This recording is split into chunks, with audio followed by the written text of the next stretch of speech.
এক আইরিশ যুবতী Charlotte pain জর্জের উত্তাল জীবনের এমন এক সময়ে এসেছিলেন এবং বৃদ্ধ জর্জের সাথে যা যা ক্রিয়াকলাপ করেছিলেন তার ফলশ্রুতিতে পরবর্তীকালে জর্জ বার্নার্ড শয়ের মতো একজন প্রখ্যাত নাট্যকারের জীবনে ঘটেছিল একের পর এক বিস্ময়কর ঘটনা।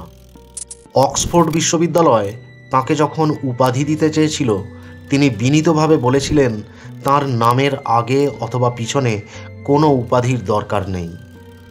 1925 সালে নোবেল সাহিত্য পুরস্কার লাভ করলে তাঁর স্বভাবসিদ্ধ ভঙ্গিতে তিনি সেই পুরস্কার গ্রহণ করতে অস্বীকৃতি জানিয়েছিলেন।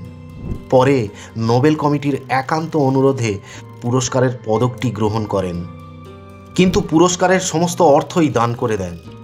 আবার 1939 সালে পেলেন অস্কার।